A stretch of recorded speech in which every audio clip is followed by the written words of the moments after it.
You're lying in bed, lights off, blanket perfectly arranged. And your brain goes, hey, remember that embarrassing thing you said summer 2015 in high school? Yeah, that sucks. And now it's 2:30 in the night, you're tired, you have to wake up early, and somehow you are still awake. You flip the pillow, you check the time, you flip the pillow again, and tell yourself, I watch a video about how to get to sleep fast. And now you're here, watching this video. Today we're building the perfect nighttime routine, not the TikTok unrealistic version with candles, journaling, and 3 hours of pre-bed meditation. This is science-backed, realistic, and designed for actual humans with jobs, phones, stress, and a little caffeine dependency.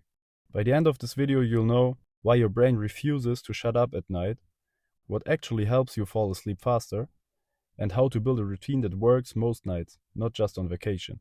You don't have to do biohacking, no 47-step checklist, just sleep, but better. Why good sleep actually matters. So, first we have to do a quick reality check. Bad sleep doesn't just mean being cranky, needing 3 coffees, Googling can humans survive without sleep.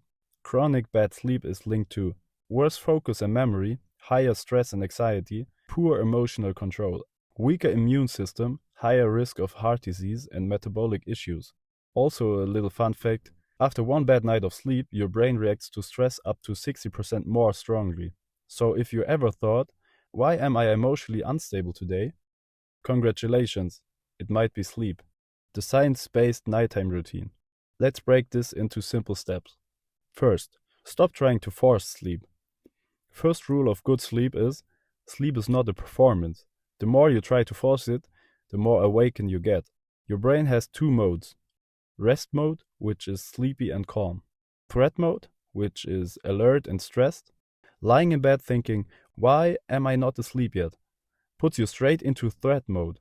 And in threat mode, you will not sleep fast. So a science tip is, if you can't fall asleep after 20 minutes, get out of bed. Do something boring, low light, non-stimulating. Yes, first, that just feels wrong.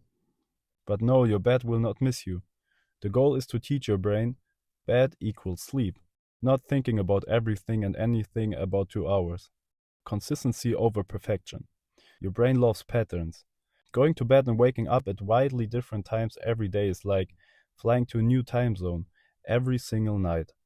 Your circadian rhythm, which is your internal clock, is working best when bedtime and waking up time are roughly consistent. Even on weekends, sorry, but that's also true, you have to be waking up at the same time. No, you don't need military precision, but aim for a 1 hour window. Your brain wants stability, not chaos. The wind down window. Your brain cannot go from emails, TikTok, YouTube to deep sleep. You need a window period about 30 to 60 minutes before bed where you calm down. This is when you dim the lights, slow down stimulation, signals to your nervous system, we're safe now.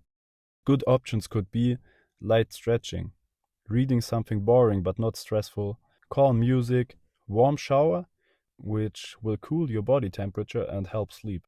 Bad options would be doom scrolling, work emails, or just one more episode of Game of Thrones.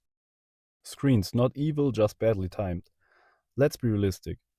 You're probably not giving up your phone, that's fine, but science says bright light, especially blue light, suppresses melatonin. Mental stimulations keep your brain alert. You can use your phone, but use night mode, lower brightness, and avoid intense content before bed. If you're watching arguments, news, and hyper-edited videos, your brain thinks it's time to hunt a mammoth, not sleep. Caffeine and alcohol. Caffeine can stay in your system for 6 to 8 hours, even if you feel fine. If you struggle with sleep, try cutting caffeine after 2 p.m. And alcohol makes you sleepy at first, but wrecks sleep quality later in the night. So yes, you may feel asleep faster, and then wake up at 3 a.m. feeling like a ghost. Sleep science is rude, but honest. Temperature, darkness, and the cave effect. Humans sleep best in cool rooms, around 18 to 20 degrees Celsius, darkness and quietness. Your body naturally cools down to initiate sleep. Some tips could be slightly cooler room, blackout curtains, eye mask or white noise if needed. You're basically recreating a cave. Your brain needs a parking lot. If your mind races at night, try this. Before bed, write down tasks, worries, things you're afraid of forgetting.